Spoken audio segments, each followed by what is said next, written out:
विनम्र श्रद्धांजलि भी अर्पित करता हूं और उनके दिए गए अद्वितीय इस संविधान को स्मरण करते हुए पुनः पूरे देश की ओर से उनके उस योगदान का एक तरह से सराहना भी करता हूं और इस एहसास के साथ यशस्वी प्रधानमंत्री श्रीमान नरेंद्र मोदी जी, हमारे यशस्वी गृह मंत्री श्रीमान अमित शाह जी और पूरा देश आज संविधान दिवस के अवसर पर न केवल संविधान को याद कर रहा बल्कि डॉक्टर भीमराव अम्बेडकर जी के योगदान को भी याद कर रहा है। हमारे लिए एक और अवसर आज बढ़ जाता है जब 26 नवंबर संविधान सभा के अंदर सर हरि सिंह गौर जी का जन्म दिवस भी आज है, जिनके कारण से सागर में एक विश्वविद्यालय,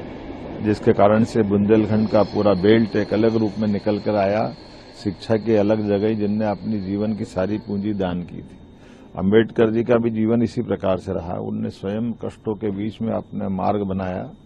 और अपने कष्टों से समाज की उस समय की दुरावस्था के बीच सामाजिक एकता के लिए ताना बना ऐसा बने जिसमें भविष्य में भारत को कोई चुनौती नहीं दे सके, तो दुनिया का लोकतंत्र सुरक्षित रहे, सामाजिक समरसता का भाव बना रहे, जातिगत विभिन्नता के कारण से समाज में टूट न हो, ऐसे कई मुद्दों को लेकर उनका बहुत बड़ा योगदान है। मैं उम्मीद करता हूं आज के इस अवसर पर जब मैं लंदन में अपनी मध्यप्रदेश के इन्वेस्टर समिट के लिए ग्लोबली जो होने वाली उसके कारण से यहाँ आकर के निवेशकों से मिल रहा हूं, ऐसे में आज ये सुखद संयोग है कि बाबा साहब अम्बेडकर के इस आवास पे आने का मौका मिला जहां वो लगभग 2 वर्ष तक अपना अध्ययन के दौर यहाँ रहे हैं। यहाँ वो छोटा सा भवन है, लेकिन मैं स्वर्गीय बाबा साहब का उस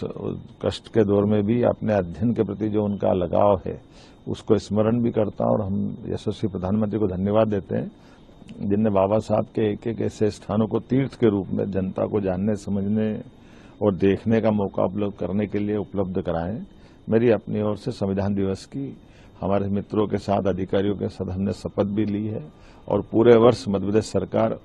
संविधान दिवस के अवसर पर ली गई शपथ के साथ साथ विभिन्न प्रकार के सभी आयोजन करेगी जिसमें संविधान की मूल भावना से प्रदेशवासियों को भी अवगत होने का मौका मिले और हमारे यशस्वी प्रधानमंत्री के द्वारा दी गई इस अनुपम देन का कि पूरे वर्ष संविधान जानने का मौका हमको मिलना चाहिए। संविधान और संविधान के अंदर लिखी गई एक एक बातें पूरे देश के लिए और खास करके हम उम्मीद करते हैं कि संविधान की आत्मा के साथ न्याय तब होगा जब हम देशभक्ति से सराबोर होकर के उसके बताए मार्ग पे हम सब चलेंगे। पुनः मेरी अपनी ओर से सबको बधाई।